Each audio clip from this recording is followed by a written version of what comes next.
রাজত্বে আপনারা বাস করছেন পশ্চিমবঙ্গে। আগামী দিনে যদি মহিলাদের কর্মসংস্থান কমে, তাহলে আলাপন বন্দ্যোপাধ্যায়ের এই বক্তব্য এবং মমতা বন্দ্যোপাধ্যায়ের এই স্ট্যান্ডটাই কিন্তু দায়ী থাকবে।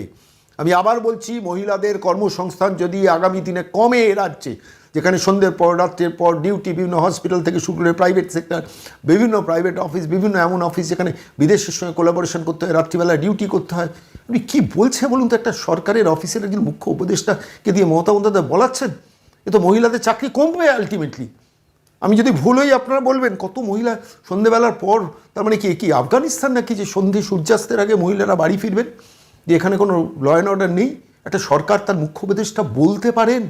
আমি ভাবুন, বাংলার বার্তা দর্শকরা ভাবুন, আমি আপনাদের কাছে বলছি, কি রাজত্ব তৈরি করলেন মমতা বন্দ্যোপাধ্যায়, যেখানে মহিলাদের নিরাপত্তা না দিয়ে স্বাধীনতার ৭৭ বছর বাদে রাত্রের ডিউটি যতটা পরিহার করে চলা যায় তার চেষ্টা করতে হবে। একটা নির্লজ্জ সরকার না হলে এই মেসেজ কেউ দিতে পারে না, ভাববেন আপনারা।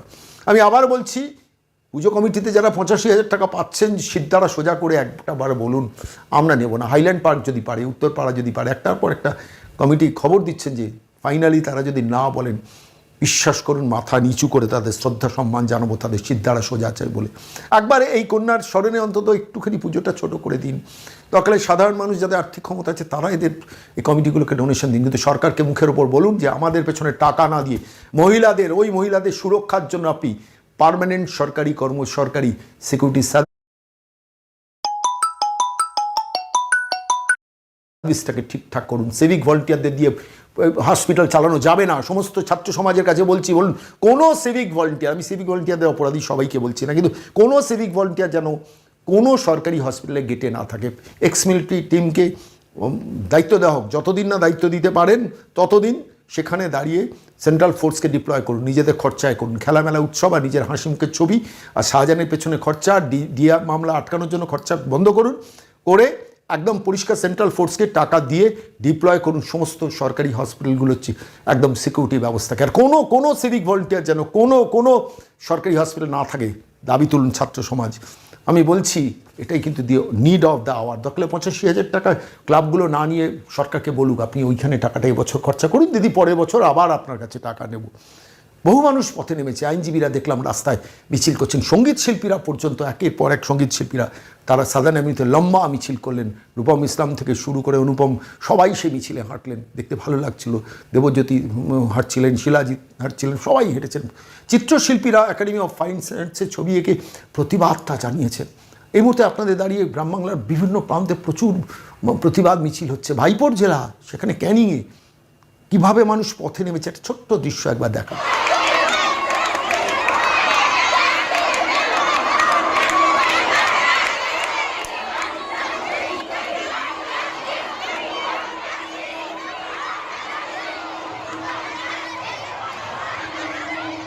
আবারও বলছি, প্রতিবাদটা সজোরে হোক, সশব্দে হোক, কর্মবিরতি না করে সরাসরি কাজ করে রোগীদের পরিষেবা দিয়ে এই সরকারকে বোঝান। ডাক্তাররা যাচ্ছেন, ডাক্তাররা স্বাস্থ্য ভবনে, আজকে এই প্রতিবেদন যেদিন পেশ করছি, স্বাস্থ্য ভবনে যাচ্ছেন ডাক্তাররা।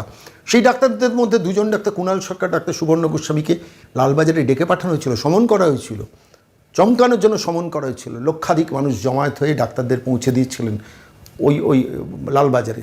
নাকে খত দিয়ে বিনীত গোয়েল মুরলীরা শেষ পর্যন্ত সেই যে সমন অর্ডার, সেই সমন অর্ডারকে উইথড্র করে নিজেরা বসিয়ে চা খাইয়ে একদম বলেছেন যে আপনাদের সহযোগিতা আমাদের চাই।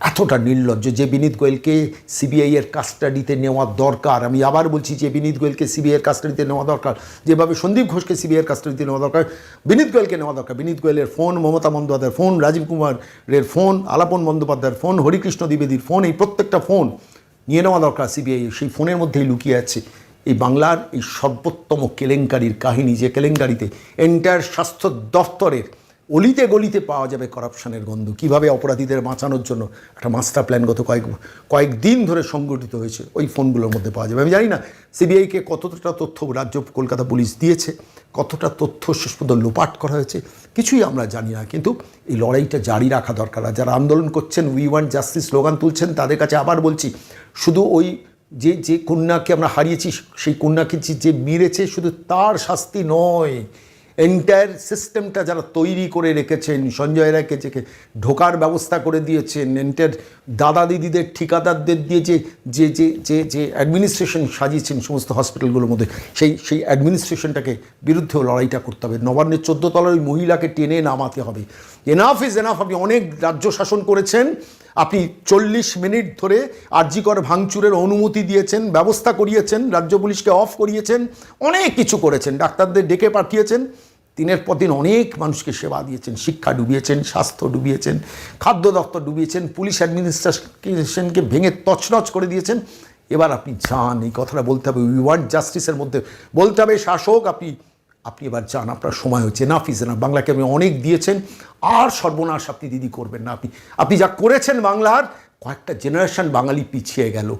এই দাবিটাও এই উই ওয়ান্ট জাস্টিসের মধ্যে রাখতে হবে। যারা এটাকে নন পলিটিক্যাল বলছেন, না পলিটিক্যাল নয়, আমি নন পলিটিক্যাল নয়, এটা পলিটিক্যাল দাবিই রাখতে হবে, কেন পলিটিক্সের মধ্যে দিয়েই এরা ক্ষমতা এসছেন। আমি কোনো দলীয় রাজনীতির কথা বলছি না, কিন্তু মানুষকে বলতে হবে, বোঝাতে হবে, বুঝতে হবে এটা যে ভদ্রমহিলা এই অবিচারটা করছে, অনাচারটা করছে, তারও বিরুদ্ধে তো আপনারা জাস্টিস চাইছেন। আচ্ছা বলুন তো, প্রথম দিন ওই নির্যাতিতার মৃত্যুর পর যদি এই রাজ্যের শাসক যথাযথ ভূমিকা পালন করতেন, তারপরে এত কোটি কোটি মানুষ সারা পৃথিবীব্যাপী নামতেন? প্রশ্নটা করুন, উত্তরটা সেখানে পেয়ে যাবেন। যারা বলার চেষ্টা করছেন না সোহিনী সেনগুপ্ত, মৌপিয়া নন্দিতের মধ্যে, যে এটা ঠিক সরকারের বিরুদ্ধে প্রতিবাদ নয়, তারা সরকারকে বাঁচানোর চেষ্টা করছেন। এটা সরকার বাঁচানোর চেষ্টা না, সরকারটা ফেলতে হবে।